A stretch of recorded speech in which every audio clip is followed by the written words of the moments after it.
Tiger Woods returns this week in the Hero World Challenge as some of the top players in the world get together one last time in 2017. We'll preview the event with the latest stats, odds, and picks as Prime Sports Golf, brought to you by ProGolfWeekly.com on Prime Sports Network, starts now.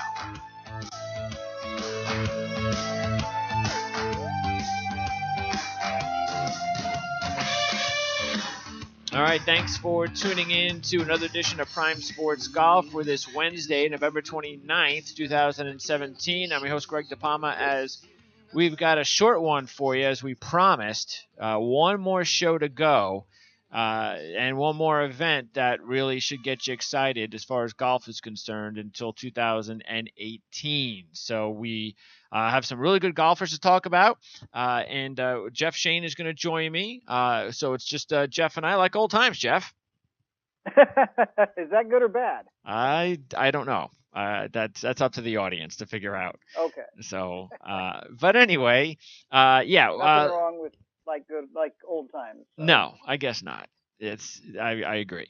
Okay, so let's. What do we know about this event? Because this is an event that a couple years ago was just kind of a, one of those fall, ho hum events that nobody really paid too much attention to. But that's changed over the last couple years.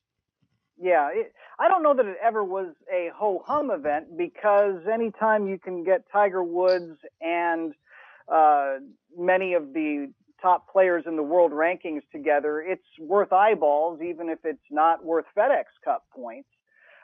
So this event's been going on for more than a decade. It actually began out at Sherwood Country Club in California, and it's kind of made its way to different properties, spent a year at Isleworth in Orlando before settling in the Bahamas. And Albany is a development where Tiger Woods and Ernie Els are both major investors. And that being the case, along with Joe, what's his name? Sorry, forgot the name of the other investor who was also the guy that built Isleworth and Lake Nona. It's obviously a quality development, but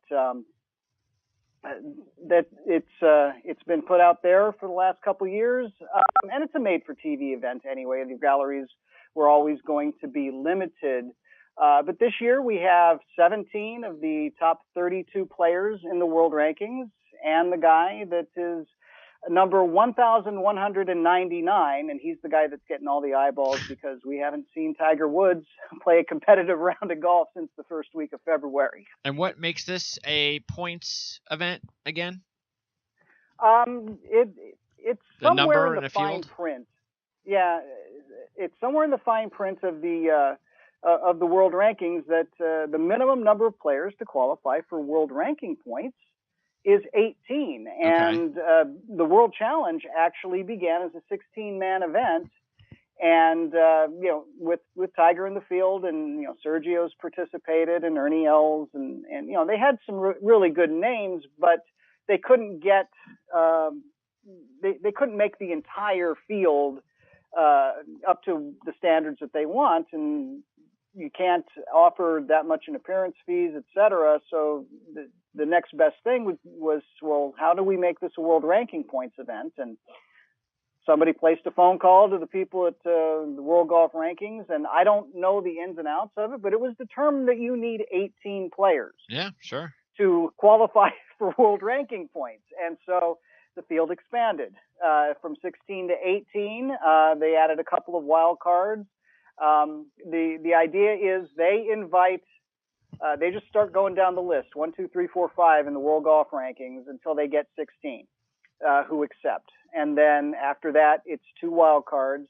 Tiger, for the last 3 years, or 3 of the last 4 years, I should say, has reserved one of those for himself, as he has fallen out of the top 50 in the world rankings and beyond. And then whoever seems to get missed. So that's how we determine it. And like I say, we have 17 of the top 32 this year, plus Tiger. Well, and it really is the difference between it appearing like an exhibition and a real event. And during football season, when there's so much else going on, basketball, hockey, everything really, including football, especially this weekend with college football championships and all that, and college football playoffs on everyone's minds. It's that's a big difference in getting people to go, even though odds will be there. And I can, maybe there are fantasy games, of course, you can play, and all that's still there. But I do think that there is a difference because I know that that's how the normal person feels that isn't like a diehard soccer fan when they hear what's a friendly, what's a friendly. Well, it's an exhibition. So people just don't like to hear the word exhibition, and that's why it's friendly. That's why you have the NFL preseason. Yeah, there you go. Spring training. So I think it really does add to it, no question. Throw in the field, and all of a sudden you're going, wait a second, this is a real event with all these really top players. And we haven't seen this since the Tour Championship. And of course, maybe the President's Cup, but that's a little bit different. But still, World Golf Championship was nice. Difference is this is more U.S. time, so that's also helpful. And then, like you said, throw in Tiger, and it really becomes interesting. So I got to imagine they might end up with the best ratings that they might have ever had. Considering Tiger's back, but who knows? I mean, that's still going to be tricky because you do wonder at some point how often will Tiger be able to do this before fans just keep going, yeah, whatever. I mean, sooner or later that's going to happen. He's got to start staying healthy. Well, I think to some extent it has happened already, because this is the scenario that we face this year is the same thing that we faced in 2 of the previous 3 years. We've got a really good field.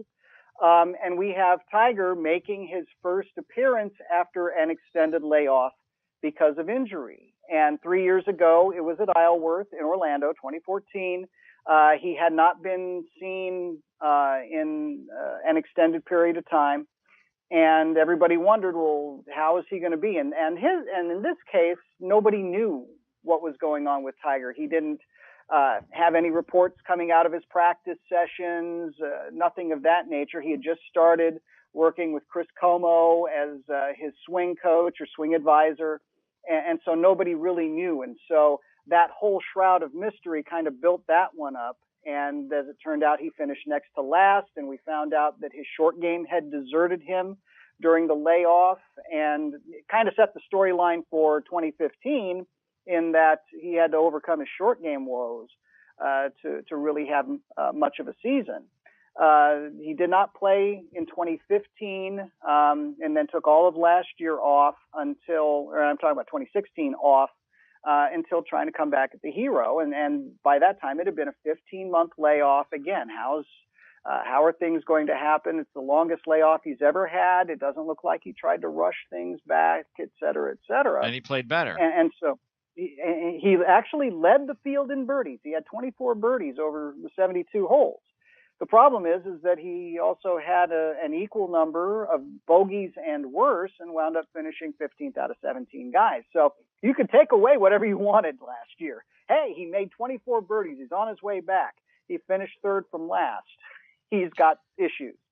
And kind of became an incomplete because he only played 3 competitive rounds after that. So now it's been a little different because thanks to Instagram, we've seen these little nuggets that Tiger has posted where after he's had the 4th back surgery and had to sit out for 6 months and, just start with chipping and putting. And you could see him start to hit wedges. He'd send a 7-second video. Okay, I'm hitting driver now. And hey, here's a video of the Stinger. It's back. And so you kind of get that hyped up. And then as he's gone out and played practice rounds or just played at Medalist, Ricky Fowler says that Tiger's driving it way past him. He played with the President and with Dustin Johnson and Brad Faxon last weekend, and Brad Faxon came back with a glowing report. And Justin Rose has a home out in Albany, and he's crossed paths with Tiger, and he says Tiger's looking good. He's feeling good. So we've had all of this build up maybe that we didn't have. It's not so much a mystery, but now we want to see if the performance actually matches this buildup that's been dribbled out for the last 2 months. Yeah, and I don't think anybody normal expects Tiger. Matter of fact, he shouldn't even be where he is. He's at the bottom of the odds, not all the way at the bottom, but he should be. I mean, I don't think anybody really expects Tiger, especially because this is such a good field. Why would I expect Tiger to finish ahead of Alexander Noren, Francesco Molinari, and Kevin Chappell? I don't. So, you know. But there are those apparently that do. I'll give you one. I don't know if you noticed this or not, but Brad Faxon posted a first-person account of his round with President Trump, Dustin Johnson, and Tiger Woods from the weekend. It's on Golf Week. Within 72 hours of him putting that first-person account up there, where he said Tiger is hitting it past Dustin half the time, Dustin is hitting it past Tiger half the time. Tiger's short game looks really good. He was hitting some really tough chips within gimme distance. Did you notice that his odds to win the Masters in 5 months went from 50 to 1 to 40 to 1? Oh, no. That's not strange at all to imagine. So, but look, we'll see. We know that his name recognition enough is always going to draw people either to the betting window or to the viewing screen, and we'll see. You know, we can all hope he stays healthy. And look, what I mentioned also about him playing better was the fact that even though it wasn't like he was playing great, as you mentioned, up and down, but at least he was up. So, and he wasn't awful. He wasn't doing things the first comeback where you were going, oh, this is not, nobody wants to see this. So because we expect Tiger, you know, I know we talked about this. We expect when Tiger does come back, even if he stays healthy the rest of his career, that he's the best that we could see him being in today with the players out there is a top 50 player, not a top 20. So, and there's nothing wrong with being a top 50 player. Absolutely not. A lot of professionals would, you know, give up body parts to be a top 50 player. And I think all we want to see, at least, you know, in the people that I've talked to in my circles, all we want to see is we want to see Tiger not embarrass himself. We want to see him play with quality, and we want to see him contend every so often. Yep.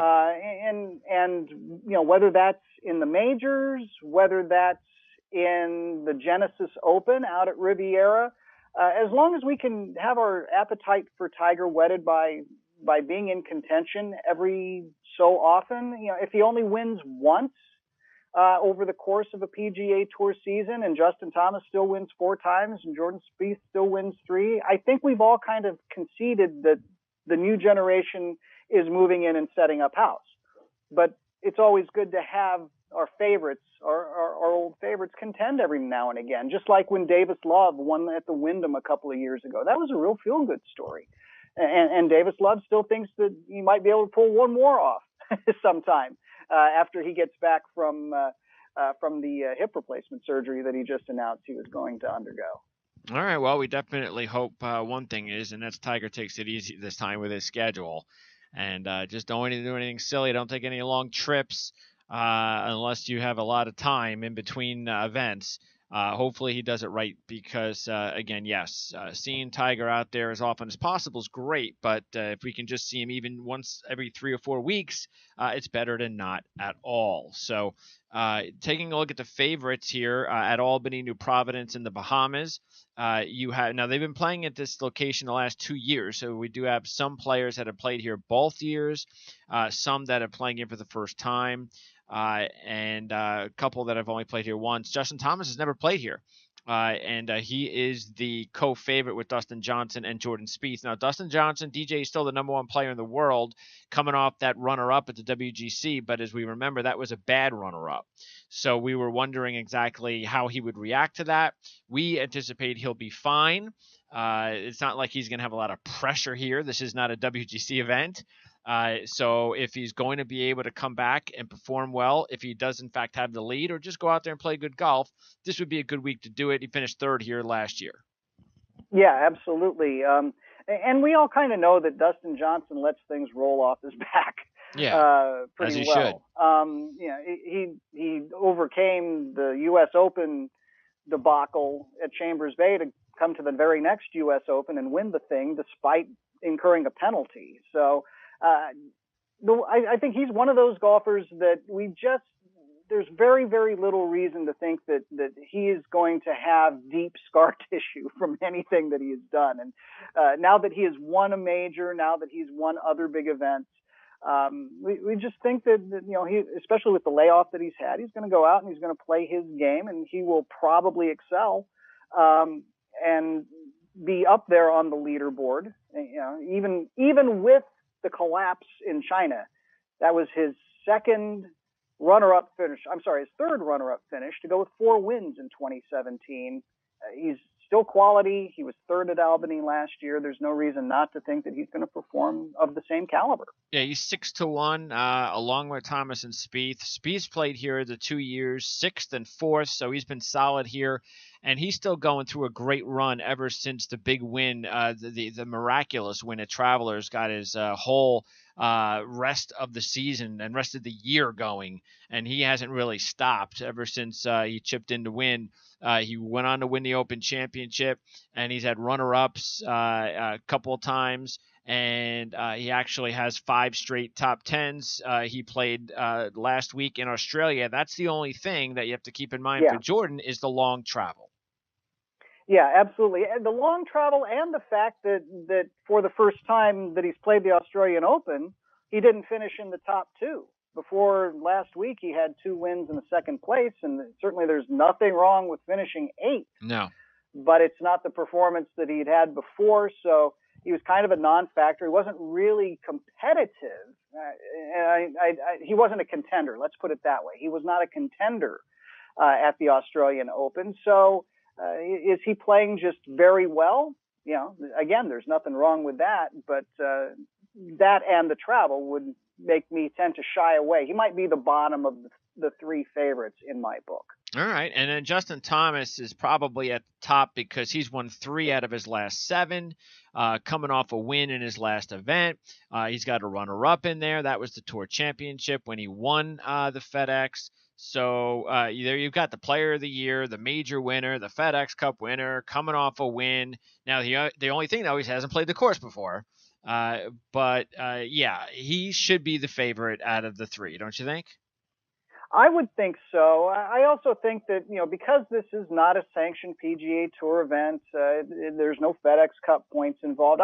The vibe of this event, even though there's world ranking points involved and it's obviously a very highly competitive field, it's just a different feel because, well, it's in the Bahamas. There's not that much of a gallery. And I think for a lot of guys, they can feel like they can just go out and freewheel it. The tension, the pressure is certainly not going to be there. It's only an 18-man event. The FedEx Cup season starts up again in 5 weeks. And Justin Thomas, when he freewheels it, is pretty good. I think of the current crop of players, he might be the one guy that you say, here's somebody that can go low any given day.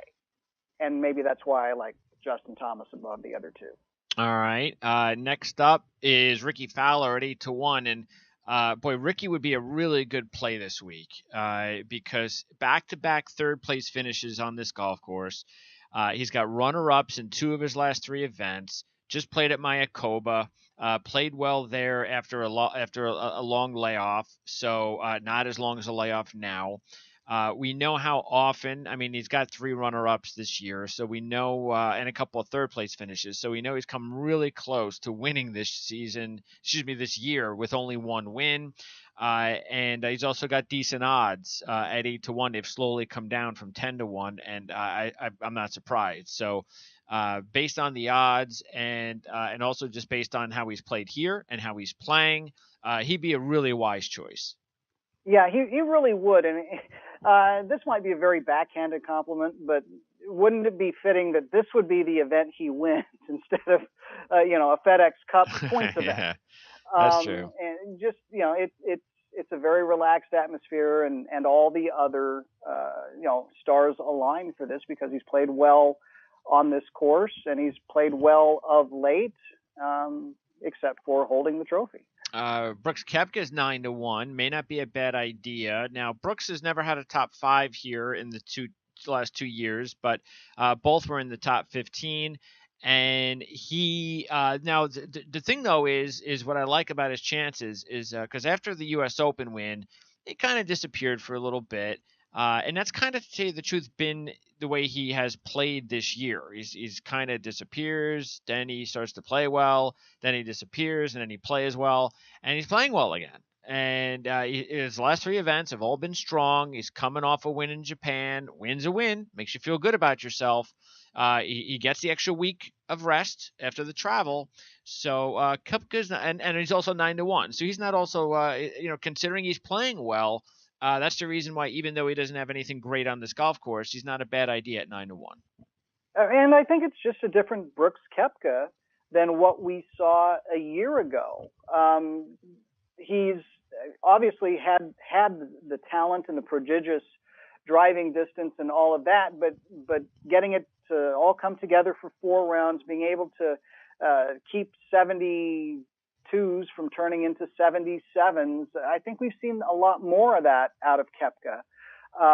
And I think that's what has kind of elevated him now to where he is in the top 10 in the world rankings. A year ago, he was, kind of hovering around, 20th or thereabouts. And so that's, I think, has been the difference. He's obviously playing well. Not only did he win the Dunlop Phoenix and successfully defended his title there, that followed a runner-up finish in China at the HSBC Champions, which, with a big gap in between, a 5-week gap in between, he was also 6th in the Tour Championship. And if you go back even further, he hasn't finished outside the top 20 since the opening playoff event back in August. By the way, does the golf course, is it a course that is going to favor a bomber? It can. It actually has. It's a little interesting in its design. It's still a par 72 golf course, and usually that means 4 par 5s and 4 par 3s. But this golf course is par 72 with 5 par 5s and 5 par 3s. Wow. So it's a little bit more interesting of a configuration, and the extra par 5 certainly does not hurt the bombers in the field. Okay. So, that's a lot of par 3s too, by the way. Wow, 5. Yes. Okay. Justin Rose is next. And now the one thing with Rose, a couple things. First, he did WD last year here, 13th the year before, so doesn't have much to go on this golf course that you'd like.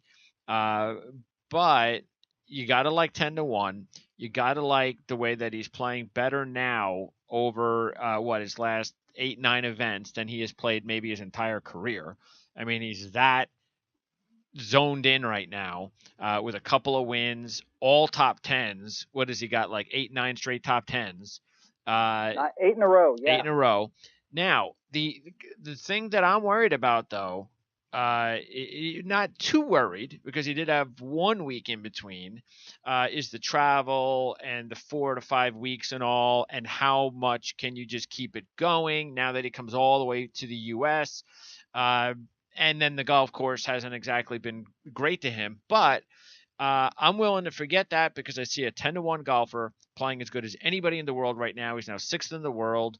And the last 2 years he played at this golf course, he was nothing near as hot as he is right now. So I think at 10-1, he makes a lot of sense. Yeah, the last 2 years he was dealing with the back issues. That's why he withdrew last year.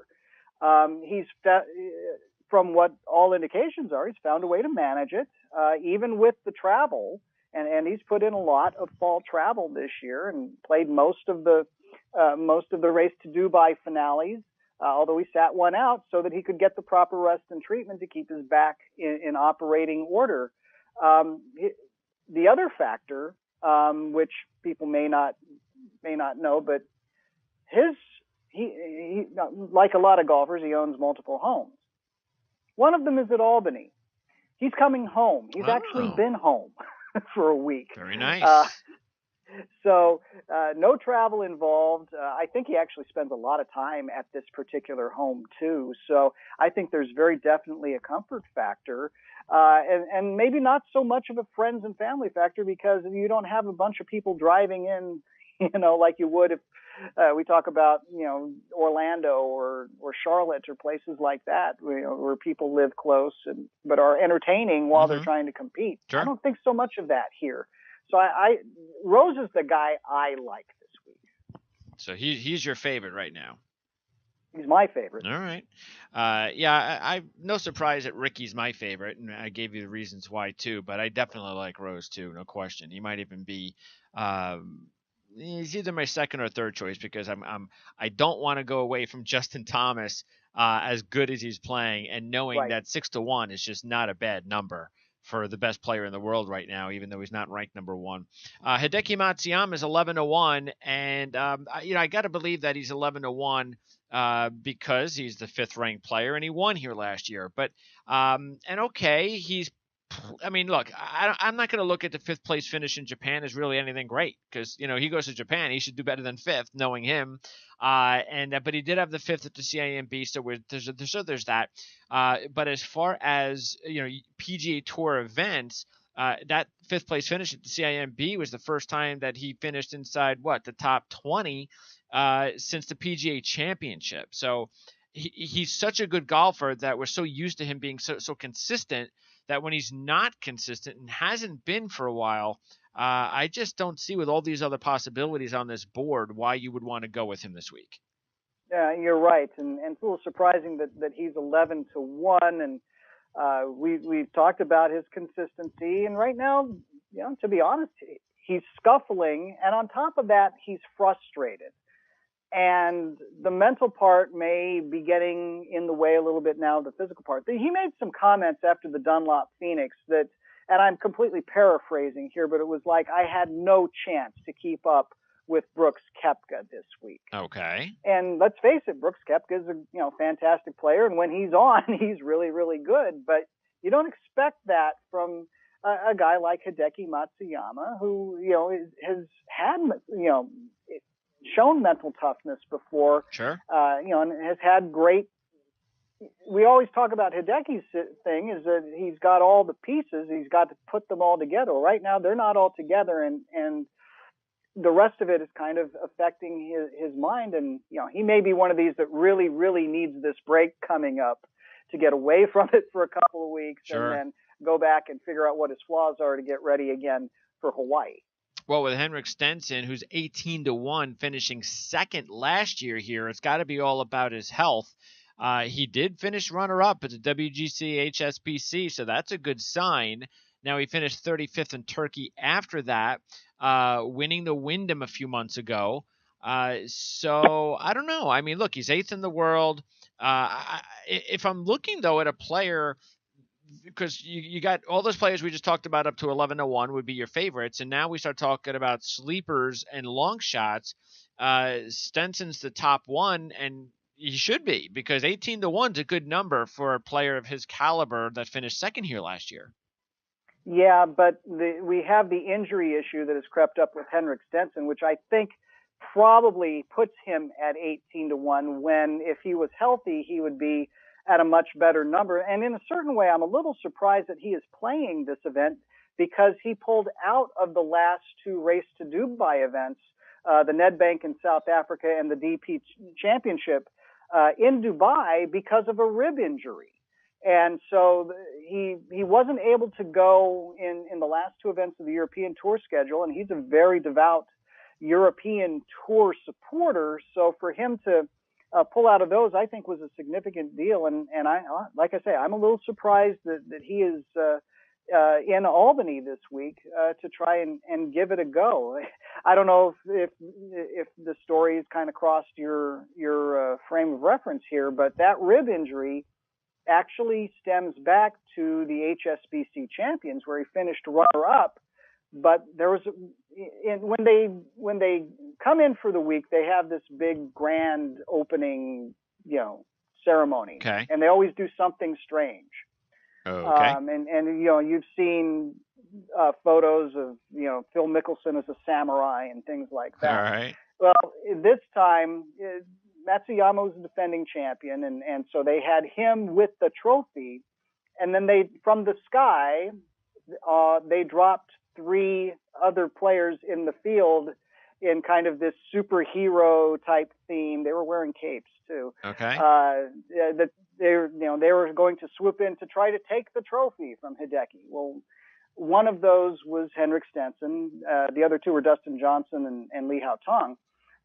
But being hooked up to the harness, apparently, and you get differing stories, but it's out there, being hooked up to the harness may have aggravated whatever was going wrong with Henrik Stenson's rib, and that's why he couldn't play the last 2 events of the European Tour season. Yeah, well, look, I mean, somebody that has been really dealing with some injuries over the past year that has limited him some.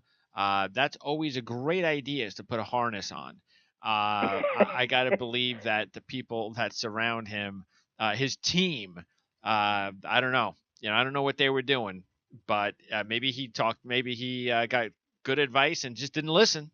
But sometimes you get these athletes who talk about it all the time in every sport. They think they're invincible, and they just don't get. There might have been some numbers involved in that too. Maybe. Not just.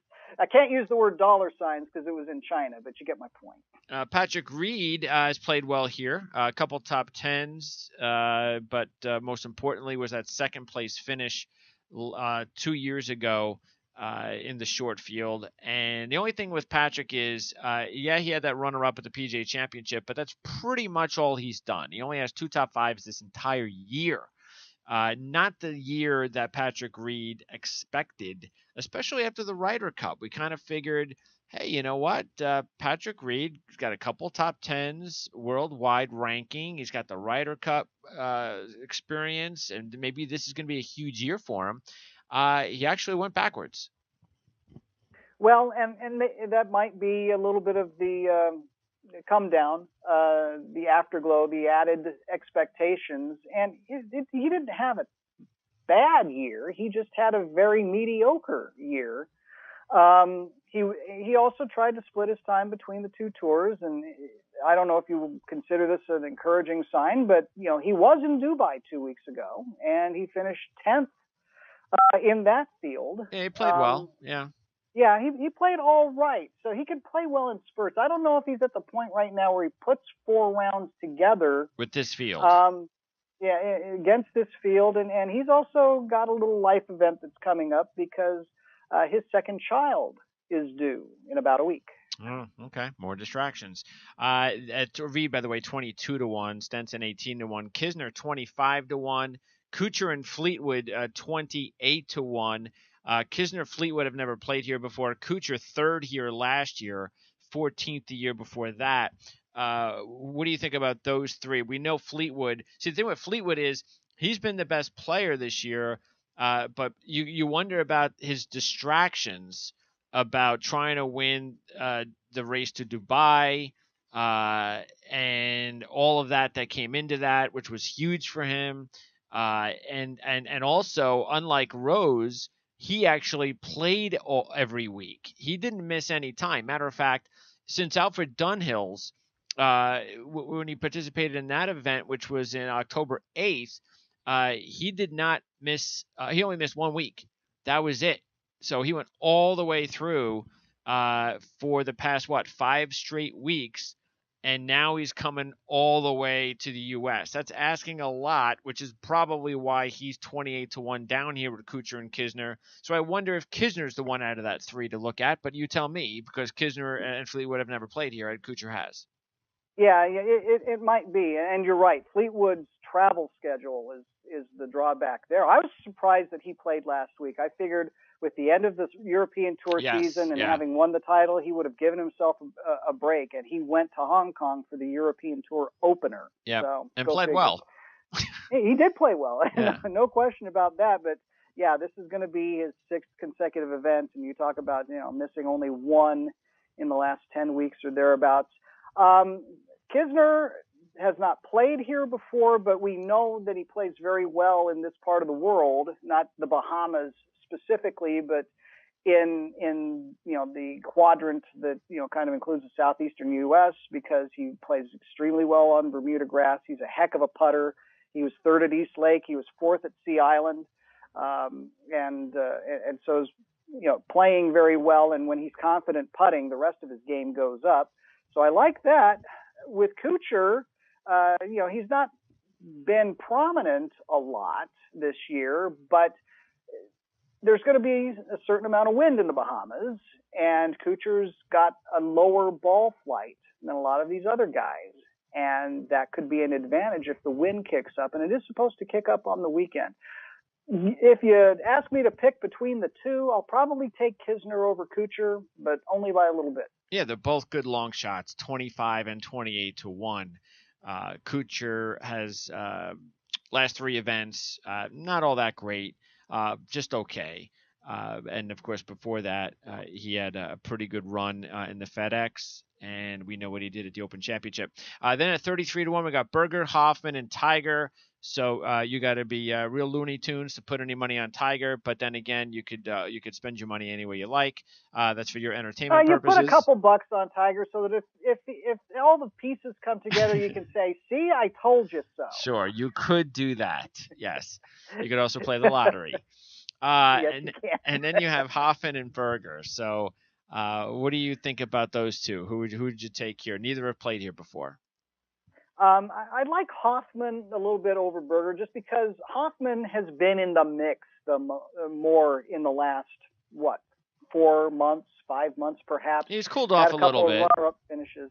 He has cooled off, but he hasn't cooled off as much as Daniel Berger, whose best finish in the last 4 months was 15th at the Tour Championship, True. Which means he was right in the middle of the pack. Yeah. The difference, that Hoffman. said, he's a Florida guy, so he may adapt to the conditions better than Hoffman, but I'll go with consistent performance and take Hoffman over Berger. And Hoffman's another guy looking to get a win this year. So he's got one more chance to get a win. We kind of figured a few months ago he was inevitable that he was going to get a win. So maybe. Well, he did repeat at Memphis.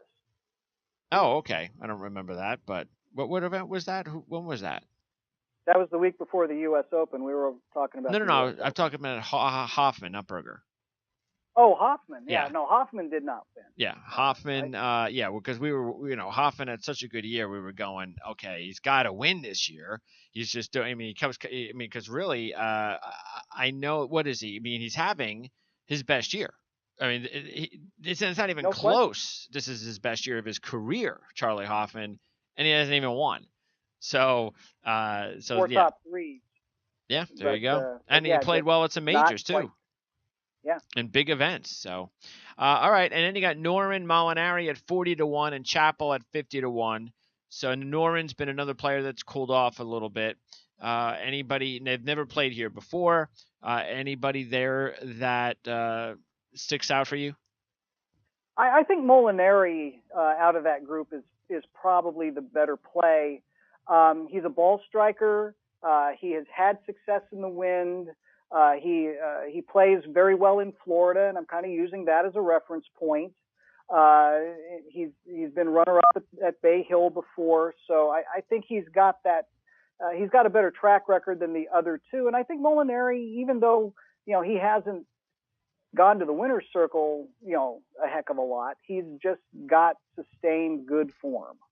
All right, so there you go. Your top pick, you're going to go with Justin Rose, right? Yes.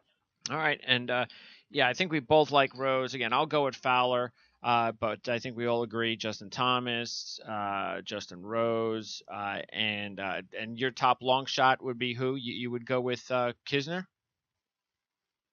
Yeah, I don't know where you're drawing the line on long shots this week, but yeah, I think out of that group, Kisner is the best play. All right, so what does everybody got to look forward to now? This is it, nothing else? Or, I mean, they are playing in Australia this week as well, so we have to remind everybody about that. There are some decent players there. I'm surprised Jason Day isn't, but there's a decent field in Australia this week. And then what else? Well, yeah, the Australian PGA this week, and that's kind of that back-to-back the big events in Australia. So we had the Open last week, and then Mark Leishman, Sergio Garcia, Adam Scott topped the charts for the Australian PGA this week. And after that, it really starts to drop off. The European Tour will continue to play a couple of smaller events, but it's going to be very difficult to get guys playing. You do have the QBE Shootout, which is a two-player event down in Naples next week. Made for TV thing that's played every year. But after that, we all look forward to Hawaii. Well, we look forward to the holidays. Yeah, we do. And our break. And by the way, we will be back again just before all of the events start. The Hawaii events start in 2018. We'll have our fantasy preview. We'll have our season preview. We're going to have a whole bunch of previews. So a couple of weeks before it all gets started, we'll try to separate them as much as possible. So we come up with as much fun stuff to get you ready for 2018 in professional golf. So Jeff, enjoy one last event this week that should be intriguing, and we'll talk golf again in about a month. Yeah, sounds good. And you hate to say it sometimes, but yeah, my appetite's a little bit whetted for the World Challenge this week. All right, so for Jeff Shane, I'm Greg DePalma. Thanks for tuning in. We'll get to Joel Cook back again from ProGolfWeekly.com when we return in several weeks. Don't forget to check us out on either iTunes or YouTube under Prime Sports Network, and follow us on Twitter at PrimeSN. We'll see you again real soon here on Prime Sports Golf on the Prime Sports Radio Network.